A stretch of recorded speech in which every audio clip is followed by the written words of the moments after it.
হাই friend, মই ৰীতামণি আপোনাক মোৰ এটি নতুন ব্লগলৈ স্বাগতম জনাইছোঁ। এয়া চাওক, মই ডিউটিৰ পৰা ছুটি কৰিয়ে খৰধৰকৈ যাবলৈ ওলাইছোঁ এঠাইলৈ।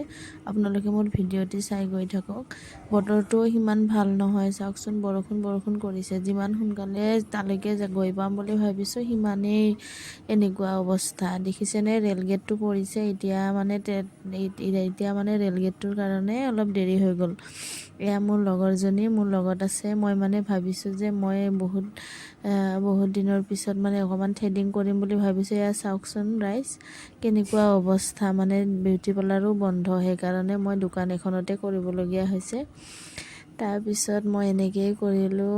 বিউটি পাৰ্লাৰ বাইদেউজনীয়ে ক'লে, কাপোৰ চিলোৱা বাইদেউজনীয়ে ক'লে ময়ে কৰি দিম আজি, বিউটি পাৰ্লাৰ বন্ধ। বাইদেউজনীয়ে কৰি দিলে মোক ধুনীয়াকৈ, বেয়া হোৱা নাই বাৰু, ভালেই হৈছে। তাৰপিছত এয়া মই ঘৰলৈ বুলি গৈ আছোঁ, কাৰণ মই ডিউটিৰ সাজযোৰতে আছোঁতো, সেইকাৰণে ঘৰত গৈ পেলাই আৰু এবাৰ আহিম। এয়া মই বাৰ্থডে খাবলৈ আহিছোঁ, মোৰ ভাগিনৰ বাৰ্থডে। সেয়া চাওক, এইটো ব্লু কালাৰৰ যিটো স্পৰ্টিং পিন্ধিছে সেয়া হৈছে বাৰ্থডে বয়। এয়া দেখিছেনে ভণ্টিজনী তাক কিমান আমনি কৰিছে। ভণ্টিজনীয়ে কৈ আছে যে মোৰ বাৰ্থডে, মই কেক কাটিম। আৰু সেয়া বগা টি চাৰ্ট পিন্ধি থকাটো এয়া মোৰ ল'ৰা।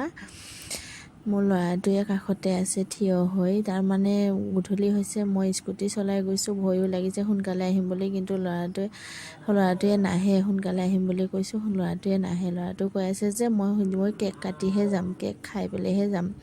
এনেকুৱা অৱস্থা জানেনে, ল'ৰা ছোৱালীৰ লগত ক'ৰবালৈ গ'লে এনেকুৱাই হয়, আহিম বুলি ক'লেও আহিব নোৱাৰি। তাৰপিছত এয়া চাওক, কেকটো ইমান ধুনীয়া, বাৰ্থডে বয়ৰ কেকটো ভাল লাগিছে কিন্তু দেই, ধুনীয়া ফুটবল আৰু ধুনীয়াকৈ পুতলা এটা আছে, চাই ভাল লাগিছে কেকটো।